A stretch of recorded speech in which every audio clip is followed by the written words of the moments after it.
안녕하십니까. 전세계에 계신 CBN 청취자 여러분, 하나님의 말씀으로 사랑과 행복 전하는 CBN 교과방송의 정수 인사드립니다. 오늘은 지난 2기 13번째 방송에서 여러분에게 말씀드린 바와 같이 우리 한민호 목사님께서 이번 회기에 합회 복원과 디지털 선교부 두 부서를 맡게 되셨잖아요. 너무나 과중한 업무와 또 일신상의 이유로 기의 맨 마지막 교과만을 하실 수밖에 없으셔서 저희가 새로운 목사님을 강사로 모셨습니다. 너무 감사하게도 훌륭한 목사님을 모실 수 있게 되었는데요. 이분은 지난 팬데믹 기간 동안 아이들의 신앙을 위해서 꿈꾸는 아이라고 하는 예배 채널을 만드셔서 에너지가 넘치는 우리 아이들이 안식일에 무엇을 할지 또 어떻게 신앙 지도를 해야 될지 고민하는 수많은 믿음의 부모들에게 용기와 격려를 주셨던 아주 멋진, 또 제가 너무나 사랑하고 존경하는 목사님이십니다. 성함이 전정민 목사님이신데요. 목사님 안녕하세요. 네, 안녕하세요. 예, 너무나 반갑습니다. 목소리 정말 좋으신데요. 네. 그동안 아이들에게 말씀으로 깊은 감동과 은혜를 주셨는데 오늘부터 우리 CBN 청취자분들에게도 그 감동을 전해주실 수 있을 것 같아서 너무나 큰 축복이고 또 깊은 감사 인사를 드립니다. 그리고 또 너무 기쁘게 생각합니다. 목사님 한 말씀 부탁드릴게요. 네, 안녕하세요. 네, CBN을 통해 성도님들을 만나뵙게 되어서 정말로 반갑습니다. 그리고 제가 존경하고 좋아하는 정수희 목사님의 사역을 도울 수 있어서 감사하게 생각합니다. 코로나19로 힘든 시기였지만 하나님의 은혜로 꿈꾸는 아이 유튜브 사역을 하게 되었고, 함께 협력해준 목사님들과 또 영상으로 또 아이들과 예배를 드리고 패스파인더 활동을 진행했었습니다. 하나님께서는 언제나 피할 길을 주시고 어려움을 넘도록 지혜와 용기를 주신다는 것을 경험할 수 있었습니다. 제가 꿈꾸는 아이 사역을 통해 경험한 하나님의 은혜를 이곳 CBN에서도 함께 나눌 수 있으면 좋겠습니다.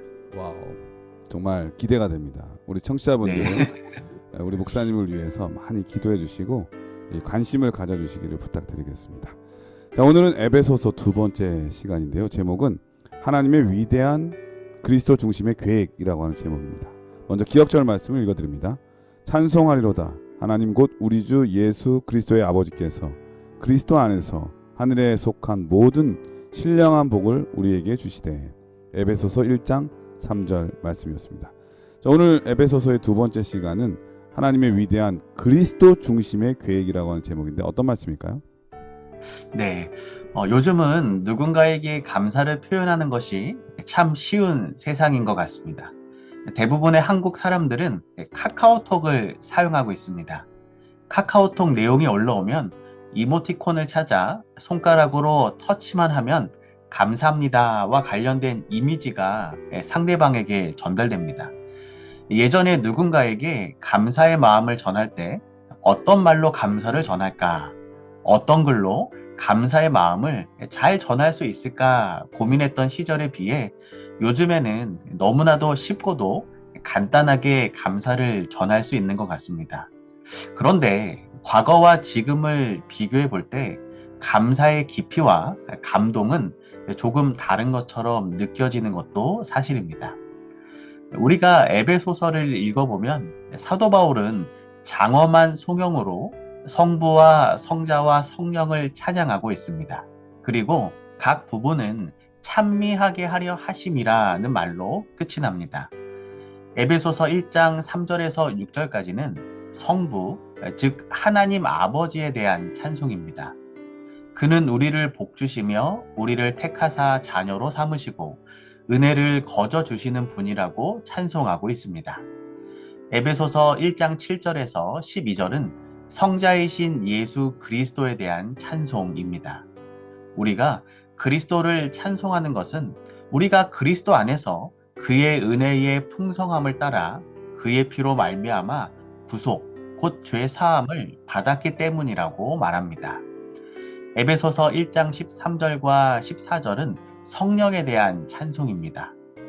우리는 약속의 성령으로 인치심을 받았고 성령께서는 우리의 보증이 되시기 때문에 우리가 그의 영광을 찬미한다는 것입니다. 오늘 우리는 교과를 통해 우리가 왜 찬송하는 삶을 살아야 하는지, 우리가 하나님을 찬송할 수밖에 없는 이유와 그 속에 감추어진 하나님의 놀라운 계획을 살펴볼 것입니다. 예, 찬송은 하나님의 은혜에 대한 자발적인 감사의 표현으로 나타날 때 찬송을 하는 사람이나 듣는 사람에게도 그리고 또 모든 사람에게 은혜가 되는 것 같습니다. 그래서 찬송은 예배에 빠질 수 없는 중요한 요소죠. 자, 오늘 목사님의 말씀을 통해서 찬송하는 삶이 얼마나 중요하고 의미 있는 삶인지 함께 공부해 보도록 하겠습니다. 말씀에 앞서 찬미 듣고 시작합니다. 여기는 말씀의 방송 CBN 코리아입니다.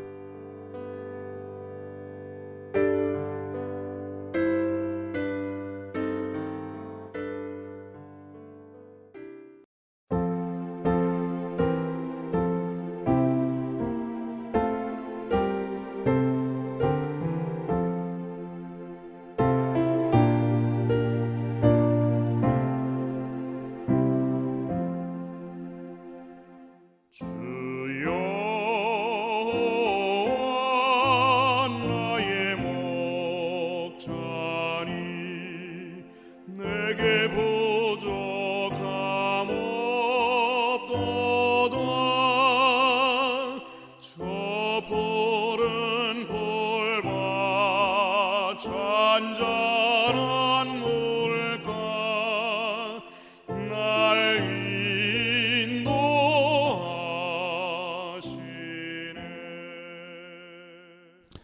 예, 찬미 잘 들었습니다. 이룰서지는 그리스도 안에서 선택되고 받아들여짐이라고 하는 제목인데요. 어떤 말씀일까요?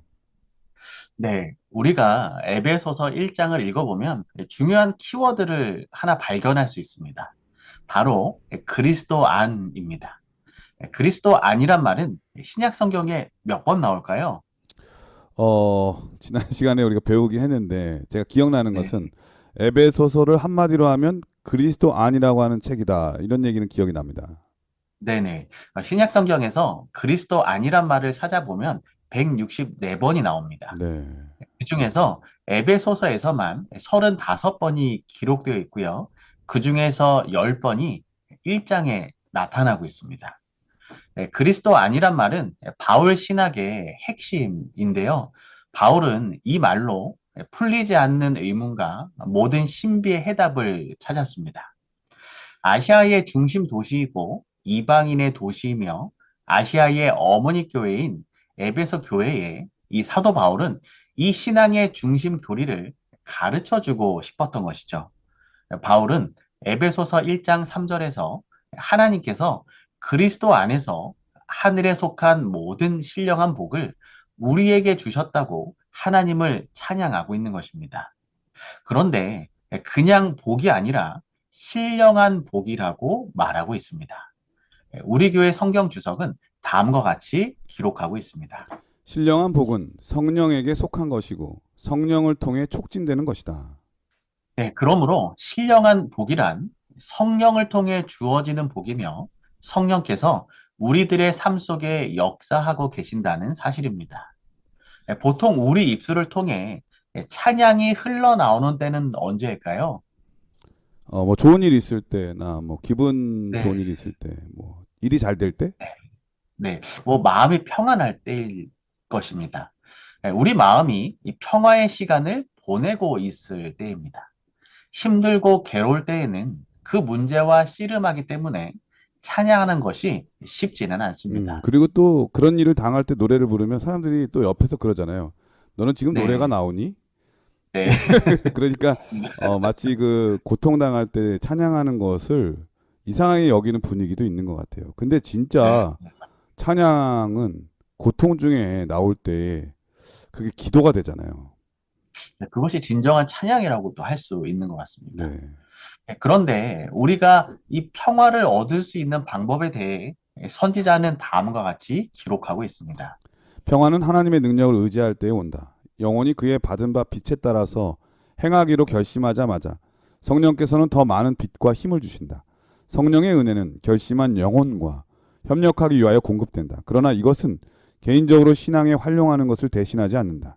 그리스도인 생애의 성공 여부는 하나님께서 주신 빛을 활용하느냐 않느냐에 달려있다. 그리스도 안에서 영혼을 자유케 하는 것은 빛과 증거가 풍부한 데 있는 것이 아니다. 이는 내가 믿나이다. 나의 믿음 없는 것을 도와주소서 하고 부르짖을 영혼의 능력과 의지와 힘의 부활에 달려 있다.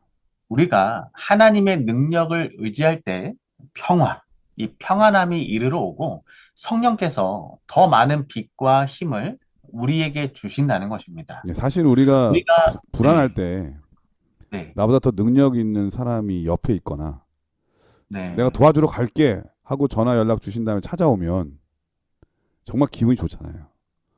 힘이 나죠. 마음의 용기가 나죠. 마치 맞습니다. 오늘 목사님을 만난 것처럼. 네.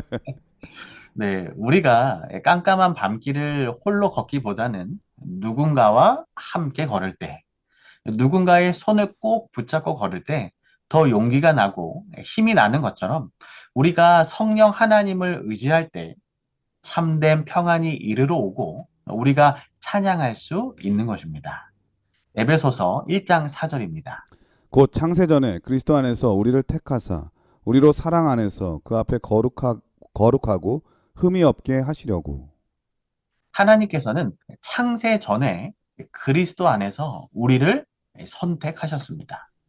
그리스도 안에서 창조와 구속을 통해 보배로운 아들과 딸로서 그분 앞에서 거룩하고 흠이 없는 존재로 서도록 정하신 것입니다.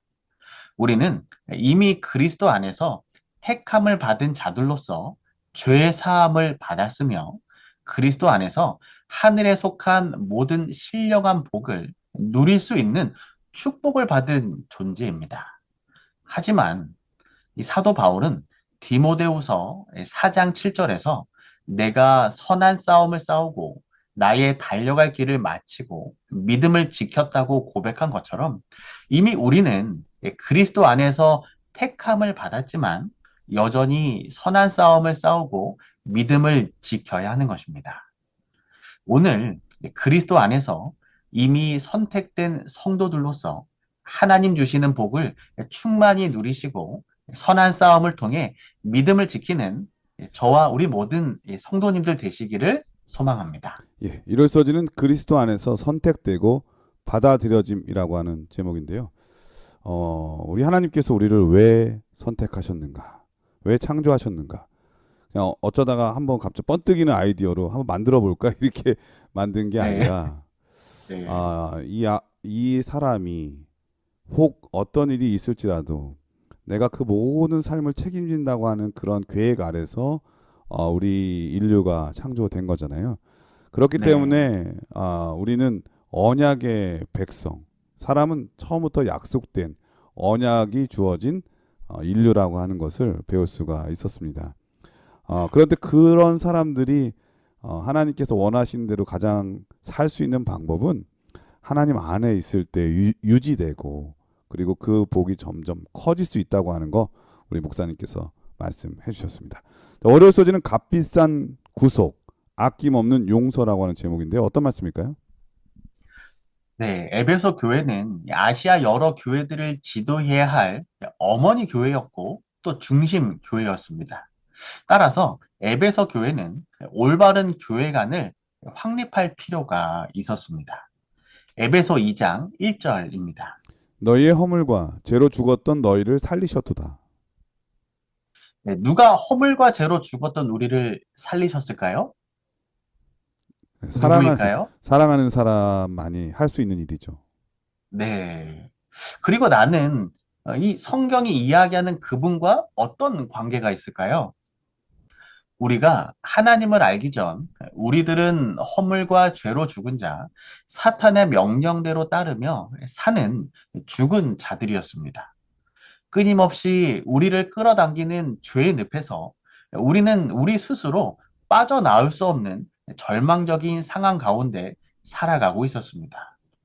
누군가가 나의 손을 잡고 건져주지 않으면 영원히 죽을 수밖에 없는 상태였던 것이죠. 하지만 하나님께서는 그리스도 안에서 우리를 구원하셨습니다. 다시 말하면 구속하신 것입니다. 구속이란 말은 신약 성경에서 자주 등장하는 개념인데 구속이란 말은 원래 노예를 자유롭게 해주거나 포로를 풀어주기 위해 지불되는 돈을 의미합니다. 예, 값을 주고 샀다고 하는 의미가 있는 거죠. 네, 맞습니다. 네, 교회의 머리이신 그리스도께서는 죽을 수밖에 없는 우리를 죄에서 건져 주셨고 살리셨습니다. 그것은 값없이 된 것이 아니었습니다. 엄청난 희생이 치러졌던 것입니다. 하나님의 아들이 죄인들을 구원하시기 위해 목숨을 바치셨던 것입니다. 네, 교과 월요일 소지에는 이렇게 쓰여 있습니다. 구속받는다는 것은 대상, 물건이 아닌 사람으로 대접받는 것이다. 그것은 땅의 노예가 아니라 하늘의 시민이 되는 것이다. 네, 에베소서 2장 1절에서 3절은 교회 밖에 있는 사람들의 형편을, 에베소서 2장 4절에서 13절은 교회 안에 있는 이 사람들의 형편에 대해 이야기를 하고 있습니다. 에베소서 2장 3절입니다. 전에는 우리도 다 그 가운데서 우리 육체의 욕심을 따라 지내며 육체와 마음에 원하는 것을 하여 다른 이들과 같이 본질상 진노의 자녀이었더니 우리는 교회의 머리이신 그리스도 밖에 있는 비참한 사람들이었습니다. 우리는 본질상 진노의 자녀로 이 땅에 태어날 수밖에 없었습니다. 이 본질상 진노의 자녀란 말은 무슨 말일까요? 하나님을 떠나 그리스도 밖에 있는 죄인들의 모습을 한마디로 압축한 말입니다. 사람의 존재 자체, 운명을 표현한 단어입니다. 로마서 3장 23절은 다음과 같이 기록합니다. 모든 사람이 죄를 범하였음에 하나님의 영광에 이르지 못하더니 죄란 선택이 아니라 존재 자체입니다. 만약에 죄가 선택이었다면 예수님의 죽음은 필요가 없었을 것입니다. 하지만 죄의 존재 자체였던 우리를 향한 그 하나님의 사랑은 그리스도를 통한 구속과 용서로 그 은혜의 풍성함을 우리에게 넘치도록 베풀어 주셨던 것입니다. 오늘 죄의 존재 자체였던 우리의 허물을 벗기시고 구속하셔서 자유와 존엄성을 회복해 하시고 하늘의 시민이 되게 하신 하나님의 놀라운 은혜에 감사하는 삶이 되기를 소망합니다. 이 월요소지는 값비싼 구속, 아낌없는 용서라고 하는 제목인데요.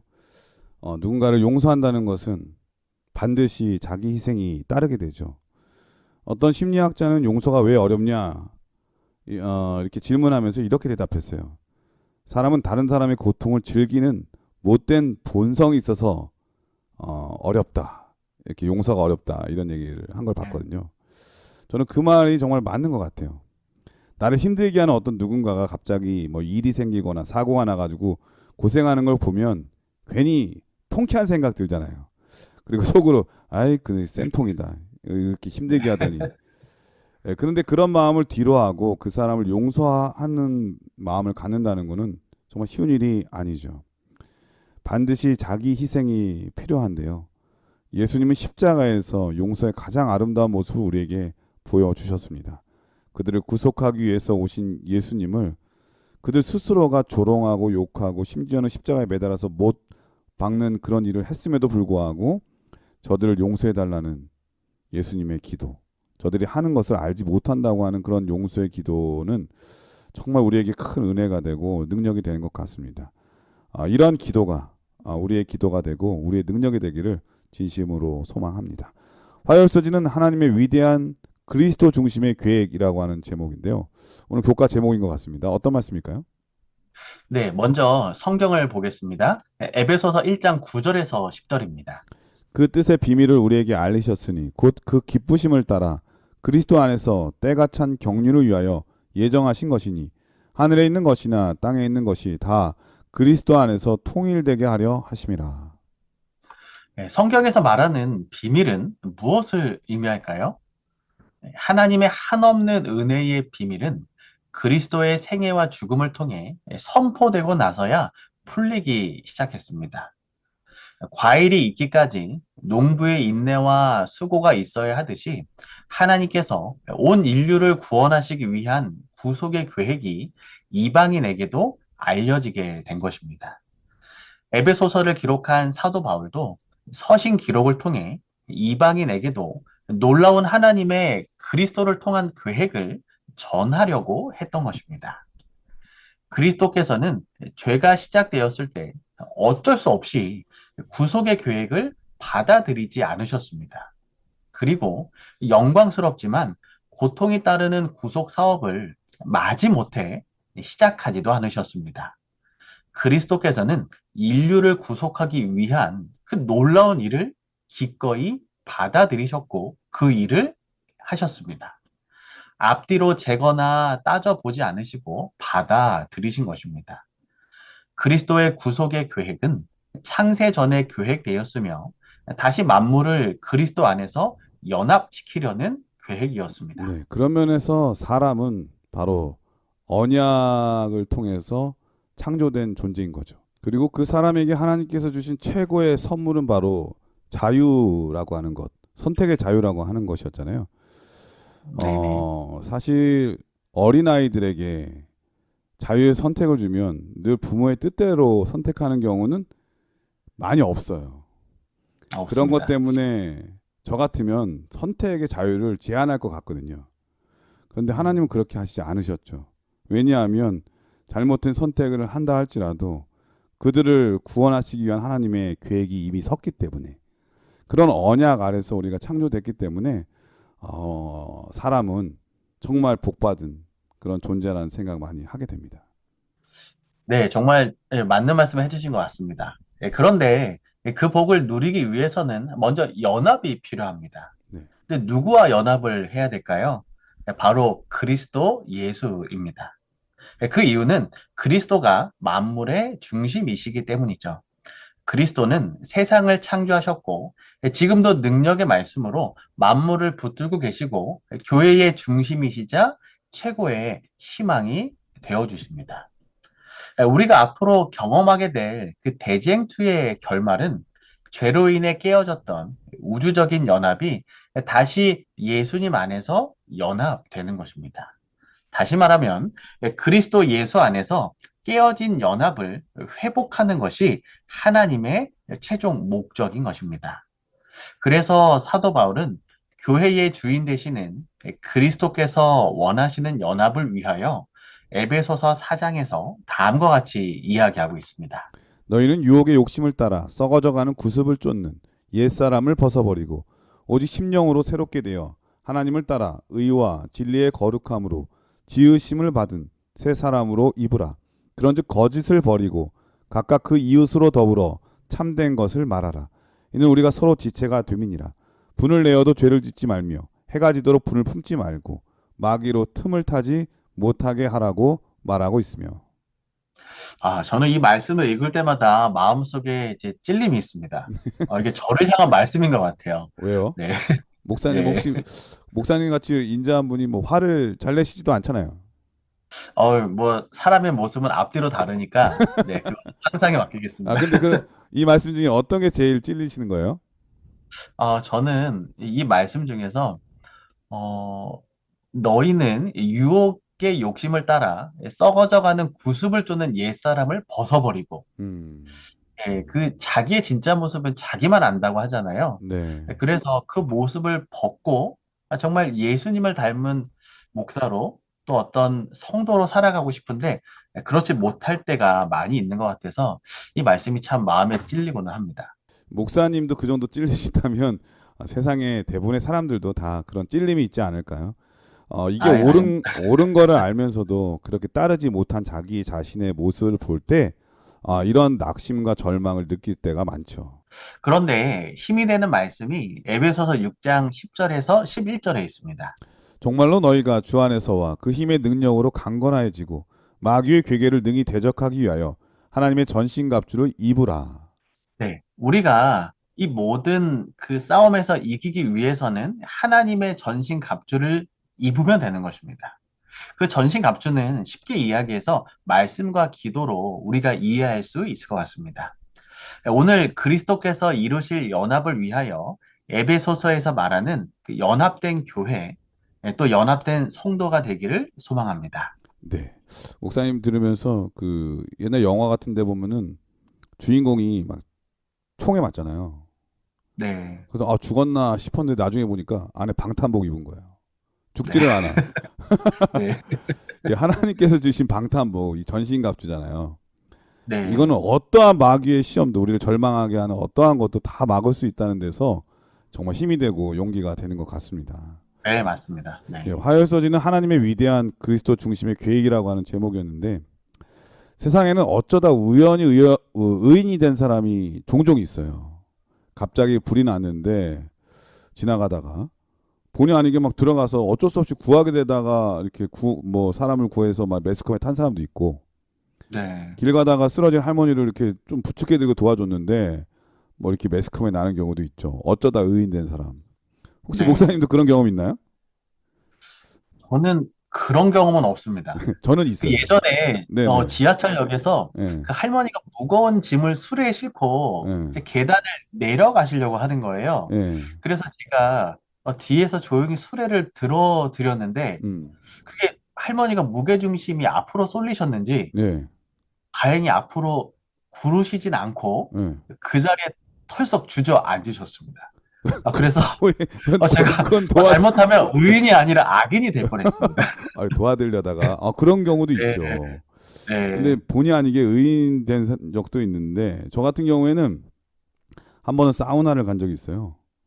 근데 아, 화장실에 갔는데 갑자기 옆에서 일을 보시던 할아버지 한 분이 순간 의식을 잃고 정말 90도로 뒤로 넘어지시는 거예요. 네. 그래서 제가 어떻게 손으로 할 수는 없었고 그냥 몸이 본능적으로 그 할아버지 뒤로 제가 몸을 갖다 댔어요. 몸이 반응하신 거네요, 바로. 네, 나도 모르게. 그리고 쓰러지면서 제 위로 넘어지신 거예요. 그래서 그분이 또 몸무게가 나가시는 분이셨거든요. 그래서 저도 네네. 함께 쓰러졌어요.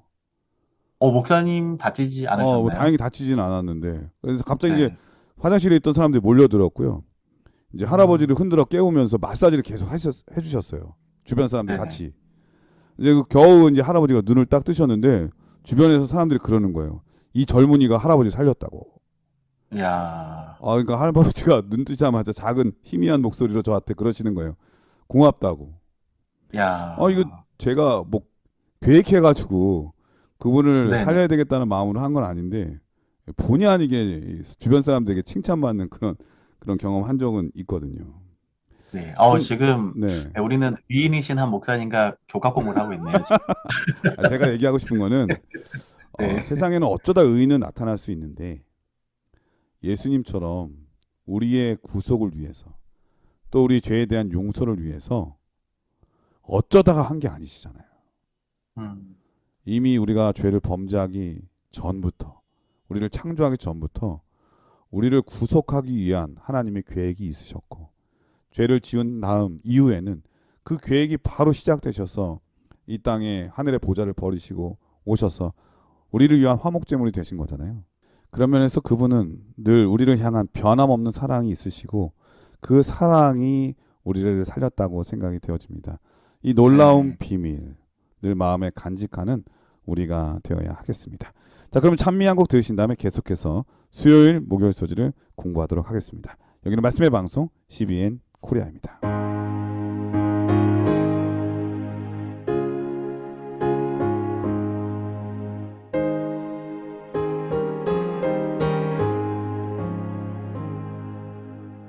귀한 약속 나의 맘에 항상 흘러넘치네 나의 곁에 사랑의 주 언제든지 계시네 귀한 약속 주의 사랑 말로 영영 오래도 고요한 밤 눈 감으면 귀한 약속 보이네 예, 수요일 소지는 그분의 영광을 찬양하는 삶이라고 하는 제목인데요. 어떤 말씀일까요? 예, 또 먼저 에베소서 1장 11절에서 12절에 있는 말씀을 읽어보겠습니다. 모든 것을 자신이 뜻하신 계획대로 이루시는 분의 목적에 따라 우리가 예정되어 또한 그분 안에서 상속 유업을 얻었으니 이것은 먼저 그리스도를 신뢰한 우리가 그분의 영광을 찬양하게 하려 함이라. 네, 우리가 교회에 이제 출석했을 때 네, 상대방을 향하여 부르는 여러 호칭들이 있습니다. 예, 어떤 호칭이 있을까요? 목사님, 뭐 장로님, 목사님? 집사님, 네. 또 네, 뭐가 있을까요? 뭐 성도님, 네, 뭐 성도님, 네. 네, 뭐 그런 뭐 말이 있겠죠. 형제, 뭐 자매라는 말보다는 뭐 네, 성도라는 말을 이렇게 뭐 종종 쓰는 것 같습니다. 예, 우리는 교회 안에서 이제 성도님이라는 말을 뭐 이제 자주 사용하긴 합니다. 이 사도 바울도 그의 서신에서 편지에서 성도라는 말을 자주 사용합니다. 신약에는 성도라는 말이 몇 번 사용되었을까요? 많이 네, 사용되었으니까 우리가 네. 교회에서 성도라고 부르는 거겠죠. 네. 예, 신약에는 성도라는 말이 61번 음. 사용되었는데 그중 39번을 사도 바울이 사용하고 있습니다. 그만큼 뭐 그리고 사도 네, 바울이 신약 성경을 많이 쓴 것도 있지만 네. 사도 바울은 이 성도라는 말을 정말 좋아한 것 같으네요. 좋아한 것 같습니다. 그리고 우리가 공부하는 예배소서에서만 성도라는 말이 몇 번 사용될까요? 9번입니다. 9번. 네. 아홉, 네. 만약에 이런 거를 뭐 퀴즈로 내면 참 네, 맞추기 힘들 것 같습니다. 네, 네. 저도 지금 당황했잖아요. 네. 예, 성도란 말은 이제 영적으로, 도덕적으로 완전하고 뭐 거룩한 뭐 어떤 엘리트 집단을 말하는 것이 전혀 아닙니다. 신약 성경에서 거룩하다는 헬라어는 하나님을 위해서 구별되었다는 뜻을 가지고 있습니다. 그러므로 성도란 세상에서 구별되어 구원받은 하나님의 자녀들을 가리키는 말입니다. 예, 하지만 이 사도 바울은 에베소에 있는 성도들에게 자신이 누구인지에 대한 분명한 의미를, 다시 말하면 성도의 정체성을 다시 한번 확고히 하기를 바라고 있는 것입니다.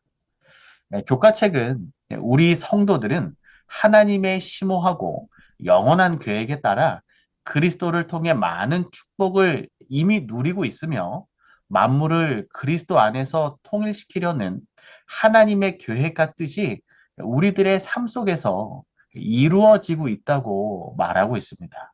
그러므로 우리는 성도들로서 나의 위치와 확신을 가지고 우리 주 예수 그리스도의 그 하나님 아버지께 찬송을 돌리는 삶을 살아야 하는 것입니다. 네, 에베소서 또 1장 3절에서 14절은 우리가 무언가를 얻기 위해 노력하는 것과 상속받는 것의 차이점에 대해서 이야기하고 있습니다. 내가 얻을 수 없고 가질 수 없는 것을 거저 받았다는 은혜가 있고 없고의 차이입니다. 우리는 나의 어떠한 노력으로도 얻을 수 없는 구원을 거저 받았습니다. 그리고 사도 바울은 성도는 예수님의 죽음의 공로로 인해 하나님께로부터 구원이라는 상속을 받았으며 하나님의 기업이 되었다고 말하고 있습니다. 또한 바울은 그리스도인 정체성의 핵심 요소로서 성도들이 하나님 보시기에 자신이 어떤 가치를 지니고 있는지, 내가 누구인지를 알기를 바라고 있는데, 성도들은 하나님으로부터 유업을 받은 것만이 아니라 그 자신이 하나님의 유업이라고 말하고 있습니다. 성도의 특권으로 여겨지는 유업은 영광스럽고 정말 풍성한 것인데, 이는 요한계시록 21장 7절에서 이야기하는 이기는 자는 이 모든 것들을 유업으로 얻을 것이기 때문입니다. 그리고 빌립보서 4장 19절은 하나님의 은혜, 사랑, 능력, 자비, 나라의 풍성함은 그분의 충성된 자녀들에게 공급된다고 말하고 있습니다. 오늘 이 방송을 듣는 모든 성도님들에게 질문하고 싶습니다. 오늘 우리는 성도로서 어떤 정체성을 가지고 있나요?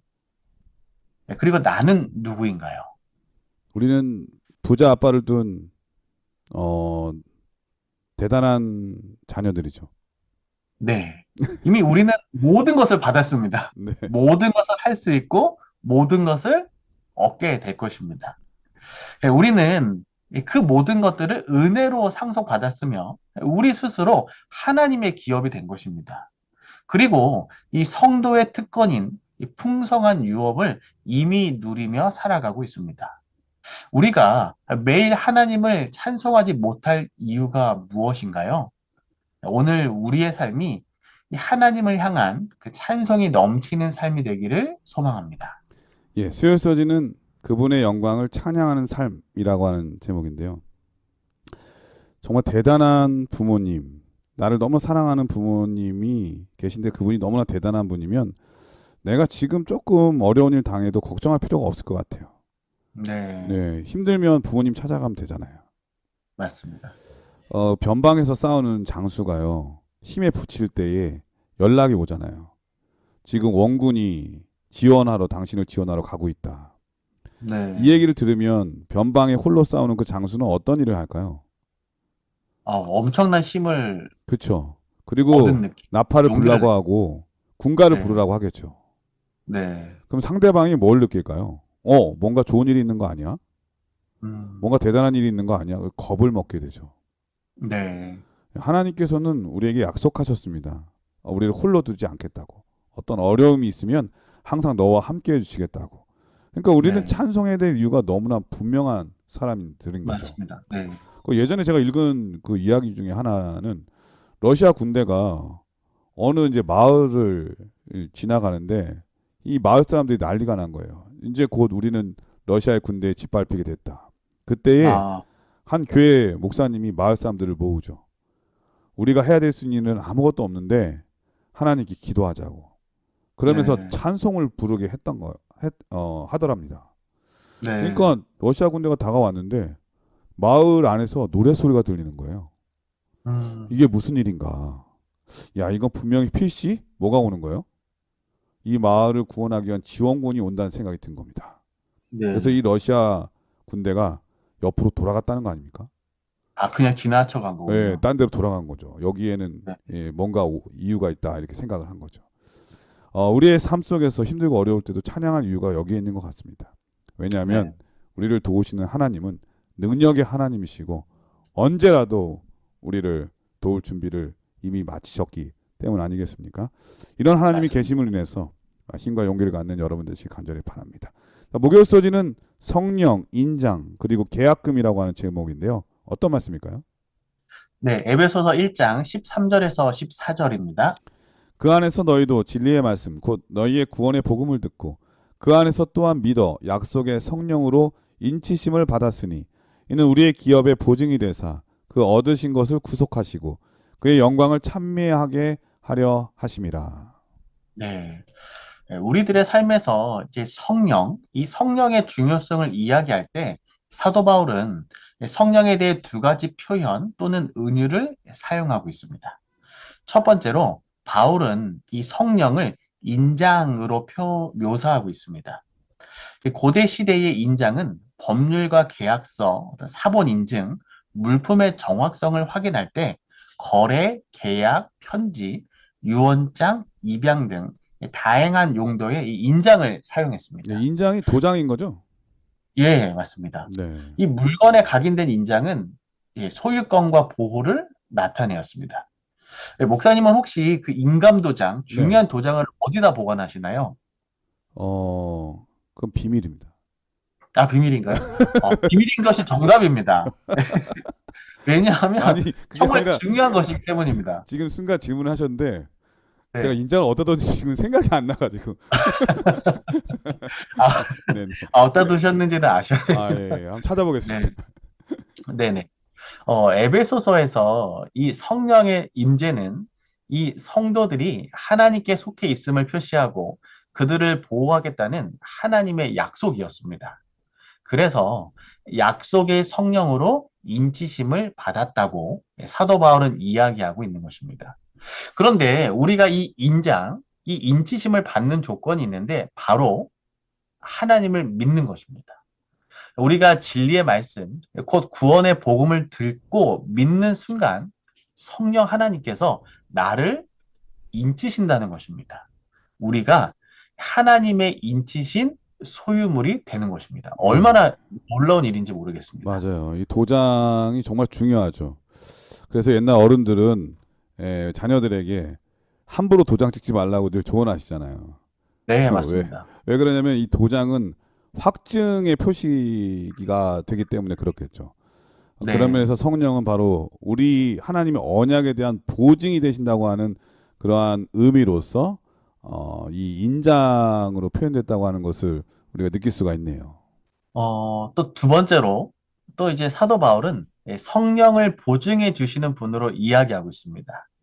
이 보증이라는 말은 신약 시대에 지불자가 내야 하는 금액 중에 첫 번째 할부, 보증금 또는 계약금을 나타내는 말로 사용되었는데 근데 뭐 우리가 뭐 바울은 물건 살 네, 때 이럴 때 이렇게 하잖아요. 할부로 사게 되면 이런 거잖아요. 그렇죠? 네, 맞습니다. 디파짓.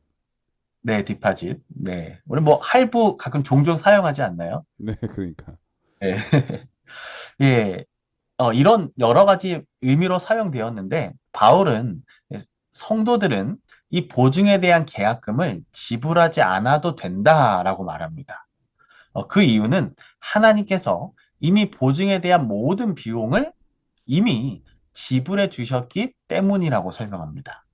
그래서 우리가 할 일은 예수 안에서 주어진 이 유업을 감사와 순종으로 받아들이는 것뿐입니다. 예, 정말 재밌는 표현인데요. 경제를 아는 사람이라면 이 개런티, 보증금, 계약금이 어떤 뜻인지 바로 이해하잖아요. 네, 그 약속을 깨면 안 된다는 의지가 바로 이 계약금인데, 근데 계약금은 당사자가 내야 되는데 나 대신 누군가가 내준다고 하는 거는 이거는 분명하기 때문에 너는 해야 돼. 네가 가지면 이익이야라고 하는 것을 알려주는 거잖아요. 네, 맞습니다. 그래서 네. 무조건 해야 되는 거죠. 그러니까 이런 거는 진짜 좋은 일이니까 아까워가지고 남이 그렇게 해줄 거면 반드시 해야 네, 되는 따라가는 거예요. 따라가야 복이 되는 거죠. 맞습니다. 네, 뭐 예수님께서 이미 그것을 해주셨기 때문에 우리는 그냥 감사한 마음으로 받아들이면 되는 것이죠. 네. 네, 우리들은 이미 하나님의 말씀을 듣고 또 하나님을 믿는 성도의 삶을 살아가고 있습니다. 우리의 소유가 이미 하나님의 소유가 된 것입니다. 하나님께 속한 이 성도의 삶이 기뻐야 함에도 불구하고 때때로 우리는 슬픔과 걱정에 둘러싸여서 구원받지 못한 사람처럼 살아갈 때가 많이 있는 것 같습니다. 이미 우리 삶 속에 예수 안에 주어진 많은 유업들이 있습니다. 하지만 내 앞에 펼쳐진 유업을 내 것처럼 생각하지 않고 그것을 얻기 위해서 우리는 또한 더 부단히 노력하며 살아갈 때가 많이 있는 것 같습니다. 하나님께서는 우리가 어떤 노력도 필요하지만 행복하기를 바라십니다. 우리가 찬송하기를 바라십니다. 이미 진노의 자녀에서 영생의 자녀로 내가 얻지 못할 구원의 유산을 내가 그분의 자녀가 되었음을 인장쳐 주시고 보증해 주셨음에도 불구하고 우리는 왜 슬픔과 걱정 가운데 살아가고 있나요? 오늘 우리들의 삶이 나에게 주어진 큰 축복, 그것들로 인해서 행복하기를 바랍니다. 그리고 그의 영광을 찬미하는 삶을 살기를 소망합니다. 예, 목요서지는 성령, 인장, 그리고 계약금이라고 하는 제목이었는데요.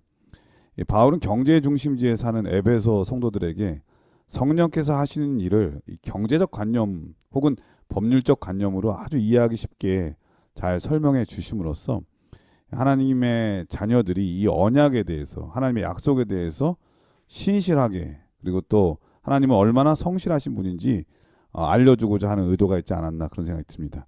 이렇게까지 행하신 하나님의 약속을 믿음으로 받아들이고 순종함으로써 신령한 복을 주에 오시는 그날까지 누리는 우리 모든 청취자분들 다 되셨으면 정말 좋겠습니다.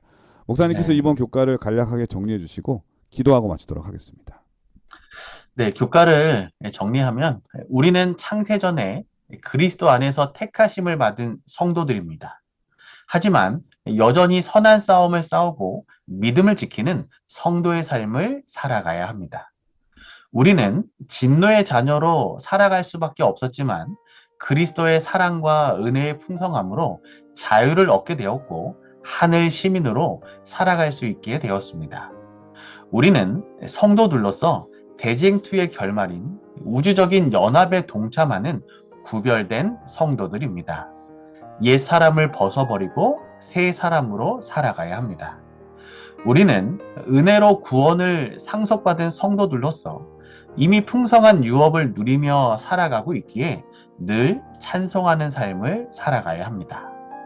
우리는 성령 하나님을 통해 이미 인치심을 받았고 보증함을 받은 성도들입니다. 이미 승리가 약속되어 있기에 하나님의 영광을 찬미하는 삶을 살아갈 수 있는 것입니다. 이러한 삶들이 우리 성도들의 삶 속에서 실천되고 또한 복된 삶이 되기를 바라며 교과의 내용을 마치도록 하겠습니다. 예. 어릴 때부터 그런 말씀 많이 하잖아요. 보증 쓰지 말라고. 네. 그래서 성령 하나님께서는 저 같은 사람을 위해서 보증을 서주시고 또 예수님께서도 그렇게 하신 것은 정말 은혜 중에 은혜가 아닌가 그런 생각이 듭니다. 네, 우리 목사님께서 기도해 주시고 교과를 마치도록 하겠습니다. 네, 기도하겠습니다. 사랑의 하나님, 죄로 죽을 수밖에 없는 우리들을 택하여 주시고 선한 믿음의 길을 걷게 해주셔서 감사를 드립니다. 아멘. 지금은 이 땅의 시민으로 살아가고 있지만 영원한 생명이 있는 하늘 시민권을 주셨사오니 구원을 상속해 주시고 보증해 주신 놀라운 하나님의 은혜를 기억하며 날마다 승리하는 또 찬송하는 성도의 삶을 살아가게 하여 주시옵소서. 아멘. 사랑의 예수님의 이름으로 기도합니다. 아멘. 아멘. 네, 전 세계에 계신 CBN 청취자 여러분, 함께 한다고 하는 것이 왜 힘이 된다고 생각하시나요? 저는 이 닮아감에 그 힘이 있다고 생각되어집니다. 생각이 같아지고 뜻이 같아지고 그래서 행동도 같아지고 그래서 연합하는 힘이 생기는 거죠. 즐겁게 일하는 사람들이 바로 이런 모습이 아닌가 그런 생각이 듭니다. 이런 사람들은 자기가 갖고 있는 전력보다도 더 큰 힘을 발휘하지 않습니까? 한 주일 동안 주님과 더 많이 함께하고자 노력하는 삶이 되기를 간절히 축원드리고요. 그러므로 인해서 하나님의 능력이 내가 가진 능력보다 더 크게 여러분들의 삶 속에서 나타나기를 진심으로 축원하면서 저희는 다음 주에 더 좋은 모습으로 찾아뵙도록 하겠습니다. 안녕히 계십시오. 안녕히 계세요.